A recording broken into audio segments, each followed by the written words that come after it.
और वैराग्य किसे कहते हैं? संसार में जो कुछ भी है जड़ चेतन, इसमें न राग हो न द्वेष हो, दोनों न हो, ये वैराग्य है। और फिर समाधि सत संपत्ति। सम माने मन पर कंट्रोल, दम माने इंद्रियों पर कंट्रोल, श्रद्धा माने गुरु और वेद के वाक्य पर अटल विश्वास, समाधान, उपरति, तितिक्षा, सहनशीलता, ये 6 है समाधि। इनको 4 में कह दिया, अब विवेक वैराग्य को नहीं रखा। शांत, दांत, उपरत, तितिक्षु। इसमें पहला ले लो, शांत माने क्या होता है? मन पर कंट्रोल।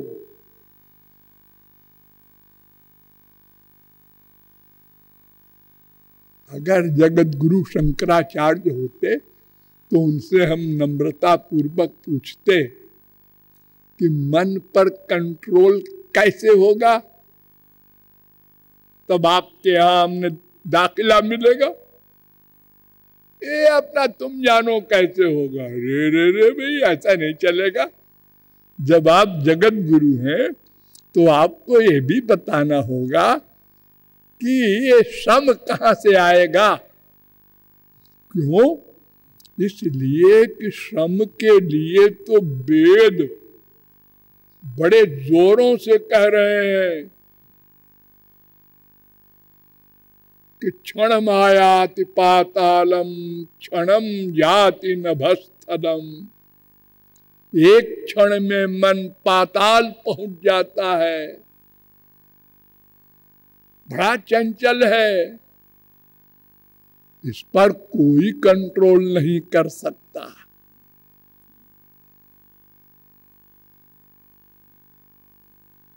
चंचलत्वम मनोधर्मो बन्नेर धर्मो यथोष्णता। 498 महोपनिषद वेद कह रहा है। जैसे अग्नि का धर्म है जलाना, ऐसे मन का धर्म है खड़े न होना। तो आप इसके धर्म को कैसे मिटा देंगे? धर्म तो नहीं मिट सकता। अग्नि का धर्म कोई मिटा सकता है जलाना? तो मन का धर्म है, नेचर है, चलता रहेगा, चलता रहेगा।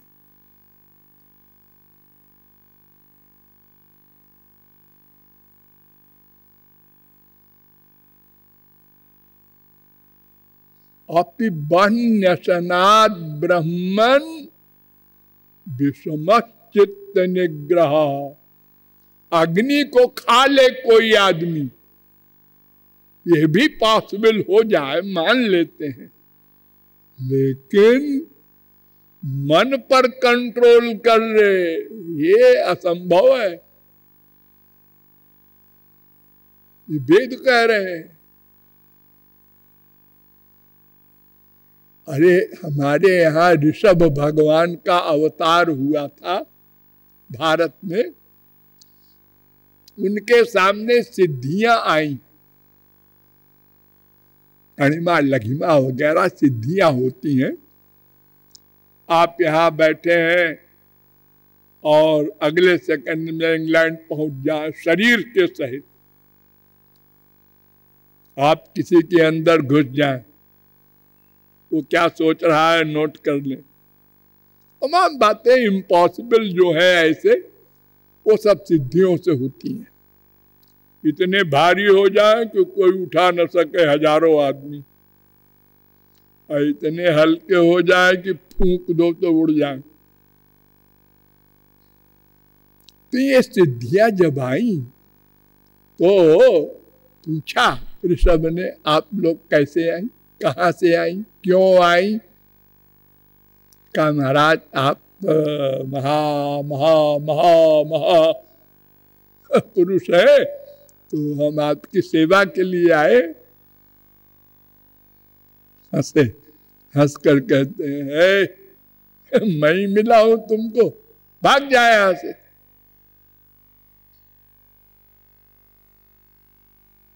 न कुरुजात कर्चित सख्यम मनसी है न बस्ते, भागवत 5:6-3। किसी बुद्धिमान आदमी को मन पर विश्वास नहीं करना चाहिए। सब लोग नोट कर लो। योगियों को भी,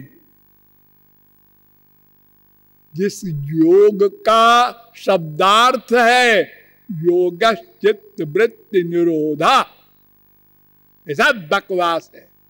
चित्त वृत्ति निरोधा पतंजलि के बाप को भी नहीं था मन पर निरोध। अरे भगवान कह रहे हैं न कुरुजात कदाचित् सख्यम मनसि ह्यनवस्थिते योगिना कृतमैत्रस्य पत्युर्जाये वपुंश्चली। बड़े बड़े योगियों को जो नया स्वर्ग बना दिए विश्वामित्र, उनको भी भ्रष्ट कर दिया, उनके मन को भी अप्सरा में आसक्त कर दिया। ऐसा मन है दुष्ट और पावरफुल।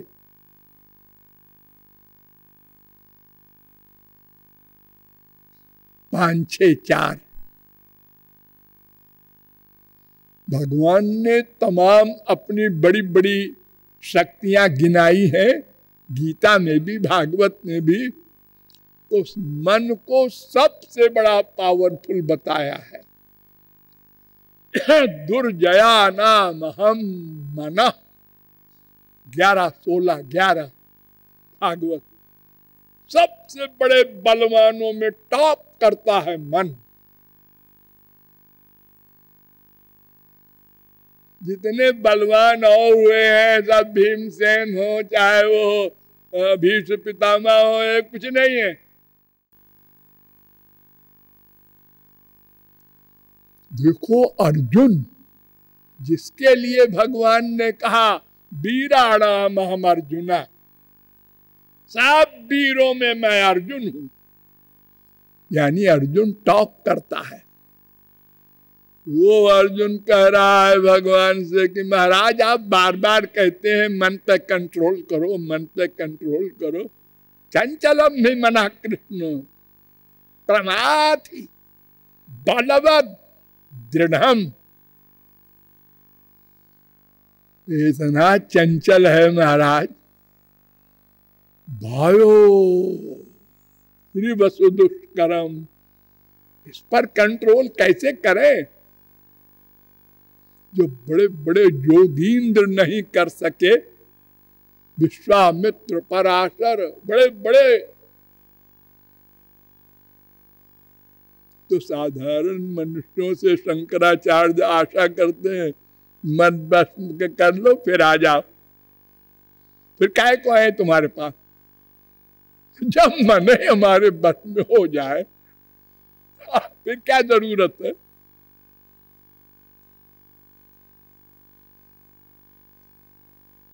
जो उर्वशी पर विजय प्राप्त कर दे, जिसे विश्वामित्र वगैरह नहीं कर सके, वो अर्जुन।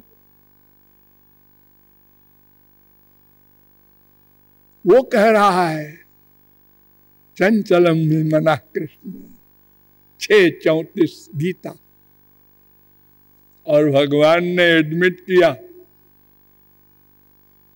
असंशयम महाबाहो मनो दुर्निग्रहम चलम। मान लिया मैंने, बहुत चंचल है मन, बहुत पावरफुल है अर्जुन, तू गलत नहीं कह रहा है। माना कि तू वीरों में टॉप करता है,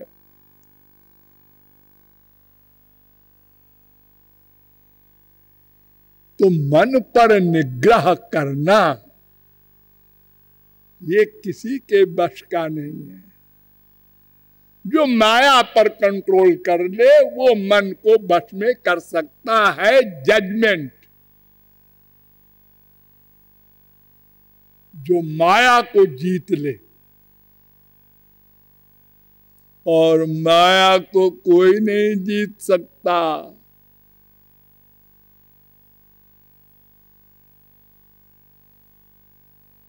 दैवी हेषा गुणमयी मम माया दुरत्यया मामेव जे प्रपद्यन्ते माया में ताम तरन्ति ते। जो केवल मेरी ही शरण में आएंगे वे ही माया को पार कर सकते हैं मेरी कृपा से। और जब माया जाएगी तो सब भागेंगे बिस्तर बांध बांध के। ओ मन हो चाहे मन का बाप हो, अरे ये माया का पुत्र ही तो है मन सबसे बलवान। और इसके साथ बड़े बड़े सेनापति हैं। काम, क्रोध, लोभ, मोह, एक से एक बलवान, और सब अंदर बैठे हैं घात लगाए। इस समय आप लोगों को कोई देखे तो कहे ये सब लोग काम, क्रोध, लोभ, मोह, माया से परे हैं। हाँ, लगता तो है ऐसे ही। लेकिन अगर कोई अपने बगल वाले को जरा सा यूं कर दे, आ गया वो अंदर बैठा था। एक शब्द बोल दे, इडियट, बेवकूफ, बस हो गई लड़ाई शुरू। इतना बलवान है ये शत्रु। अरे शब्द ही तो बोला है वो, तुमको मारा तो नहीं। अरे हमको इडियट कहा। अरे कहा तो तुम हो तो नहीं गए, और अगर हो गए तो फीलिंग किया इसलिए ना, तो फिर इडियट हो। अगर किसी के एक शब्द से और तुम वैसे ही बन भी गए प्रैक्टिकल, तो तुमसे बड़ा इडियट कौन है? अगर न बनते, तुम सुन के हंसते रहते, तो फिर वही इडियट होता बोलने वाला, और तुम बच जाते। तुम तो तुरंत उससे अधिक चले गए आगे। तो मन को वश में करना, ये बिना भगवत कृपा के, और भगवत कृपा के लिए ये कर्म और ज्ञान काम नहीं देगा। इसके लिए शरणागति, उसी को भक्ति कहते हैं। तो जो भक्ति के द्वारा भगवत कृपा प्राप्त करेगा, उसका सब मामला समाप्त, झगड़ा खत्म, बिना परिश्रम के। और नहीं तो रिद्धि मिले, सिद्धि मिले, आत्मज्ञान हो जाए, समाधि हो जाए। अभी आगे हम आपको बताएंगे कि ज्ञानियों को अंत में क्या मिलता है। वहां भी मन पर कंट्रोल नहीं हो सकता, और अगर होता है तो थोड़ी देर पर, टेम्परेरी। तो टेम्परेरी तो डॉक्टर लोग मन पर कंट्रोल करा देते हैं। आपको इंजेक्शन लगाया जरा सा, अब आप समाधि में चले गए। अब कोई गाली दे, कोई आपको कुछ भी कहे, झापड़ लगावे, कोई असर नहीं होगा आपके ऊपर। अरे इतना काट कूट करता है डॉक्टर, आप आराम से लेटे रहते हैं।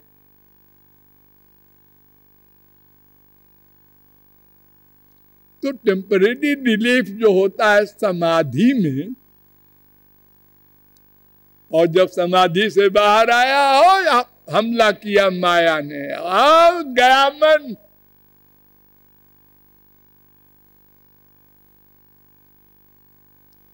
बड़े बड़े स्वयं शंकराचार्य ने कह दिया, ज्ञानम क्षरति। मनु जी ने कहा, आरूढ़ योगोपि निपात्यते धा। शंकराचार्य कह रहे हैं ज्ञान की अंतिम सीमा पर पहुंचकर भी ज्ञानी का पतन हो जाता है।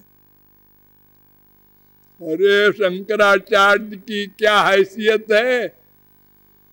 शंकराचार्य के गुरु, गोविंदाचार्य के गुरु, गौड़पादाचार्य के गुरु, सुखदेवाचार्य के गुरु, वेदव्यास के गुरु के गुरु के गुरु ब्रह्मा। वो कह रहे हैं, ये नेरविंदाक्ष विमुक्त मानिनस् वैयस्त भावाद विशुद्ध बुद्धया आरुह्य कृच्छ्रेण परम पदम ततः पतन्त्यधोना धृत जुष्मदंघ्रया। श्री कृष्ण भगवान से कह रहे हैं कि महाराज, ये ज्ञानी लोग जो अष्टांग योग करते हैं, 4 महीने आपको बता दिए ना, अब इसके बाद में होता है श्रवण, फिर मनन, फिर निधिध्यासन, फिर समाधि।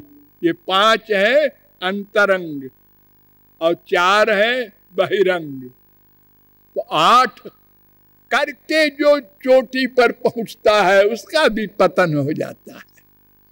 अगर श्री कृष्ण भक्ति नहीं किया तो पतन माने क्या? मन संसार में गया, यही तो पतन है। तो मन पर कंट्रोल कहाँ हुआ? उन ज्ञानियों की सिद्धावस्था में भी। और शंकराचार्य कहते हैं, पहले शांत हो करके फिर मेरे पास आओ।